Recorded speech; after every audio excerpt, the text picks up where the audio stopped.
कहा भैया ठंडा पड़ गए हो, करवा लिए बेइज्जती, लाल दिए बिल, संसद में पास हो गया, राज्यसभा में भी पास हो गया, लोकसभा में भी पास हो गया, लेकिन ये क्या सुप्रीम कोर्ट में अटक गया।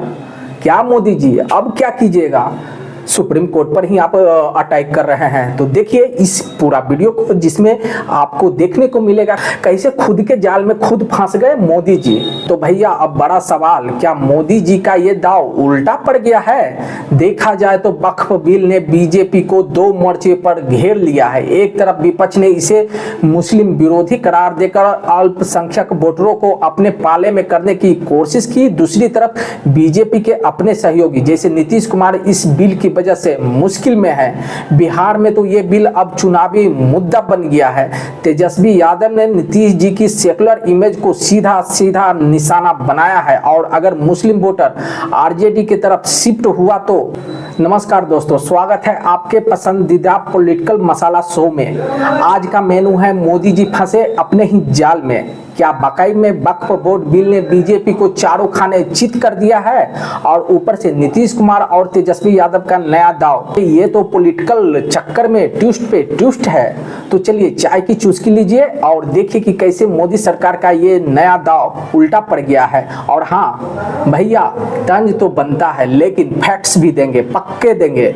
तो बने रहिए पूरा वीडियो में और वीडियो पूरा देखिए। तो भैया पहले समझते हैं कि ये वक्फ बोर्ड बिल है क्या भला। सीधा साधा समझ लो, वक्फ बोर्ड वो संस्था है जो मुस्लिम समुदाय की दान की गई संपत्ति को मैनेज करती है, यानी कि मस्जिद, कब्रिस्तान, मदरसे वगैरह। 1995 का वक्फ एक्ट था जिसे अब 2025 में मोदी सरकार ने बदलने की ठानी है।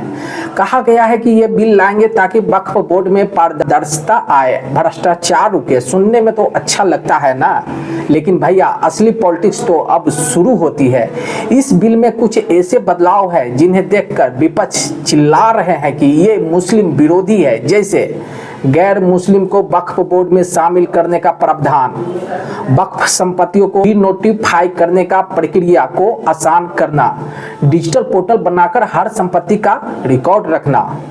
अब बीजेपी कहती है अरे हम तो बस ट्रांसपेरेंसी ला रहे हैं, लेकिन विपक्ष का कहना है भैया ये तो वक्फ की जमीन हड़पने की साजिश है। और भैया सुप्रीम कोर्ट में भी इस बिल को चुनौती दी गई है। सीजीआई संजीव खन्ना ने तो साफ साफ कह दिया है कि बिल के कुछ प्रावधानों पर स्टे लग सकता है।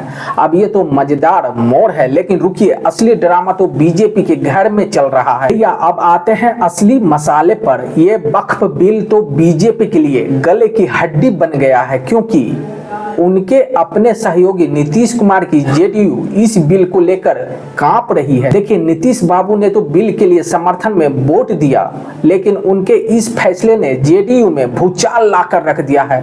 5 सीनियर मुस्लिम लीडर्स ने पार्टी से इस्तीफा दे दिया है। कह रहे हैं नीतीश जी आप तो सेकुलर थे, अब ये क्या बीजेपी के गोद में बैठ गए।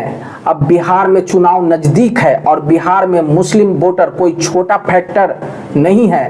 2014 में नीतीश ने बीजेपी से नाता तोड़ दिया था तो मुस्लिम वोटर उनके साथ चले आए थे, लेकिन 2015 के बाद जब वो फिर बीजेपी के साथ आए तो मुस्लिम वोट बैंक आरजेडी के तरफ शिफ्ट हो गया और यहीं से तेजस्वी यादव ने चाल चली। तेजस्वी यादव ने ऐलान कर दिया अगर आरजेडी की सरकार बनी तो ये वक्फ बिल बिहार में लागू नहीं होगा, इसे डस्टबिन में फेंक देंगे। अरे ये तो सीधा सीधा नीतीश जी के सेकुलर इमेज पर चोट है। तेजस्वी ने साफ कह दिया है नीतीश जी आप तो बस बीजेपी की कठपुतली बन गए हैं, चुनाव के बाद आपका क्या होगा ये तो बच्चा जानता है। लेकिन भैया बीजेपी के लिए भी ये आसान नहीं है। मसलन बंगाल में बीजेपी नेताओं को वक्फ बिल के खिलाफ हिंसक प्रदर्शनों का सामना करना पड़ रहा है और मणिपुर में तो एक बीजेपी नेता का घर ही जला दिया गया सिर्फ इसलिए क्योंकि उन्होंने बिल का समर्थन किया था। तो समझ लो बीजेपी का ये मास्टर स्ट्रोक अब उनके लिए सिर दर्द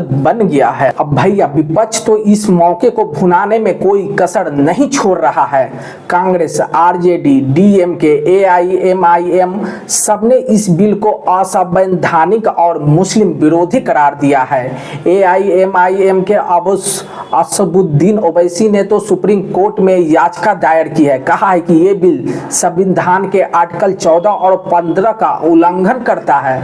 पश्चिम बंगाल की ममता दीदी ने भी खुलकर बिल का विरोध किया है, बोली ये बिल देश को बांटने के लिए साजिश है। लेकिन भैया बीजेपी भी कहां चुप बैठने वाली है। केंद्रीय मंत्री किरण रिजिजू और अमित शाह ने बिल का बचाव किया है, कहा है हम तो बस वक्फ बोर्ड को और जवाबदेह बनाना चाहते हैं।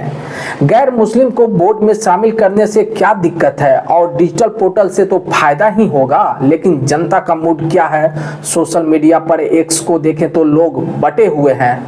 कुछ कह रहे हैं कि बीजेपी ने वक्फ बोर्ड की लूट को रोकने की कोशिश की है, लेकिन दूसरी तरफ कई यूजर्स इसे मुस्लिम संपत्तियों पर कब्जे की साजिश बता रहे हैं। और भैया सबसे बड़ा सवाल, क्या ये बिल वाकई मुस्लिम समुदाय के हित में है या फिर ये पॉलिटिकल पैतरेबाजी का हिस्सा है। नीतीश जी का एनडीए गठबंधन कमजोर पड़ सकता है, लेकिन बीजेपी भी हार मानने वाले नहीं है। उनके 6 राज्य हरियाणा, महाराष्ट्र, मध्य प्रदेश, राजस्थान, छत्तीसगढ़ और आसाम सुप्रीम कोर्ट में बिल का समर्थन कर रही है, यानी वो इस लड़ाई को पूरी ताकत से लड़ने के मूड में है। तो भैया हमारी भविष्यवाणी, ये बिल अभी सुप्रीम कोर्ट में अटकेगा और बिहार चुनाव में ये मुद्दा नीतीश जी के लिए सिर दर्द बनेगा। लेकिन बीजेपी शायद इस मौके को हिंदू वोटर को लामबंद करने के लिए इस्तेमाल करे।